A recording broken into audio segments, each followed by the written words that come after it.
بسم اللہ الرحمن الرحیم۔ عقیدہ جسے مدد مانگی جائے اگر اسے خدا اس کا شریک سمجھتا ہے تو شرک ہے، اور اگر وسیلہ اور سبب مانا تو جائز ہے۔ وَإِيَّاكَ نَسْتَعِينُ، اس آیت پاک کے اس جزء کے تعلق سے تفسیر ضیاء القرآن میں حضور ضیاء الامت جسٹس پیر محمد کرم شاہ الازہری نے تحریر فرمایا ہے، یعنی جیسے ہم عبادت صرف تیری ہی کرتے ہیں، اسی طرح مدد بھی صرف تجھ ہی سے طلب کرتے ہیں۔ تو ہی کارساز حقیقی ہے، تو ہی مالک حقیقی ہے، ہر کام ہر حاجت میں تیرے سامنے ہی دست سوال دراز کرتے ہیں۔ لیکن اس کا یہ مطلب نہیں کہ اس عالم میں اسباب سے قطع نظر کر لی جائے۔ بیمار ہوئے تو علاج سے کنارہ کش، تلاش رزق کے وقت وسائل معاش سے دستبردار، حصول علم کے لیے صحبت استاد سے بیزار، اس طریقہ کار سے اسلام اور توحید کا کوئی سروکار نہیں، کیونکہ وہ شافی، رزاق اور حکیم ہے۔ اسی نے ان نتائج کو ان اسباب سے وابستہ کر دیا ہے، اسی نے ان اسباب میں تاثیر رکھی ہے۔ اب ان اسباب کی طرف رجوع استعانت بالغیر نہیں ہوگی۔ اسی طرح ان جملہ اسباب میں سب سے قوی تر، اثر افریز سبب دعا ہے۔ حضور علیہ الصلوۃ والسلام نے ارشاد فرمایا، الدعاء یا رد القضاء، کہ دعا تو تقدیر کو بھی بدل دیتی ہے۔ اور اس میں بھی کلام نہیں کہ محبوبان خدا کے ساتھ اللہ تعالیٰ کا وعدہ ہے کہ وہ ان کی عاجزانہ اور نیاز مندانہ التجاؤں کو ضرور شرف قبولیت بخشے گا۔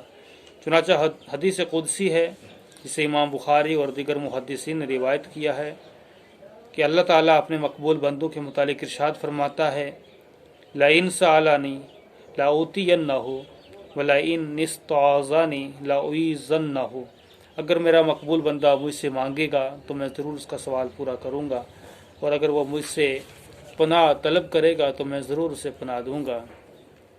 تو اب اگر کوئی شخص ان محبوبان الہی کی جناب میں، خصوصاً حبیب کبریا علیہ تحیت و ثنا کے حضور میں کسی نعمت کے حصول یا کسی مشکل کی کشود کے لیے التماس کرتا ہے تو یہ بھی استعانت بالغیر اور شرک نہیں بلکہ عین اسلام اور عین توحید ہے۔ تفسیر ضیاء القرآن جلد 1 صفحہ نمبر 24-25۔ تفسیر الحسنات اس میں ہے، وَإِيَّاكَ نَسْتَعِينُ، یہ عبادت دعا کا وسیلہ ہے۔ ارشاد باری تعالیٰ ہے، وَابْتَغُوا إِلَيْهِ الْوَسِيلَةَ، اس کے قرب کے لیے کوئی وسیلہ ڈھونڈو۔ عبادت مکمل کرنے میں تجھ ہی سے ہم مدد مانگتے ہیں۔ یہاں مدد سے مراد یا تو صرف عبادت میں مدد مانگنا ہے یا تمام امور دینی و دنیاوی میں، یعنی اللہ جس طرح ہم عبادت میں مدد مانگتے ہیں اسی طرح ہر کام میں تجھ ہی سے مدد مانگتے ہیں۔ بندے کو تعلیم ہے کہ وہ حق تعالیٰ پر نظر رکھے اور اسی کو اپنا حقیقی مددگار جانے۔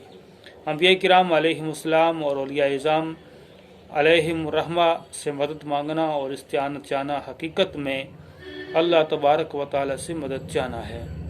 تفسیر الحسنات جلد نمبر 1 صفحہ نمبر 12۔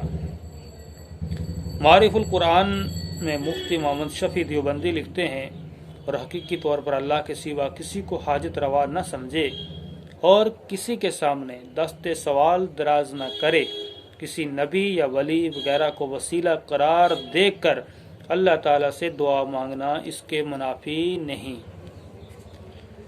شیخ محمود الحسن دیوبندی ایاک نستعین کی تفسیر میں لکھتے ہیں کہ اس کی ذات پاک کے سوا کسی سے حقیقت میں مدد مانگنی بالکل ناجائز ہے۔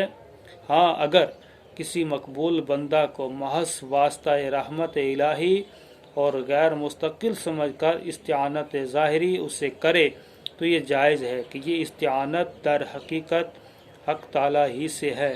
حاشیہ قرآن حکیم صفحہ نمبر 2، مطبوعہ تاج کمپنی کراچی۔ دیوبندیوں کے شیخ رشید احمد گنگوئی لکھتے ہیں، اور اولیاء کرام رحمۃ اللہ تعالی علیہم کی نسبت بھی یہ عقیدہ ایمان ہے کہ حق تعالیٰ جس وقت چاہے ان کو علم و تصرف دیوے، اور عین حالت تصرف میں حق تعالیٰ ہی مصرف اور ہے۔ اولیاء کرام رحمۃ اللہ تعالی علیہم ظاہر میں مصرف ہی معلوم ہوتے ہیں،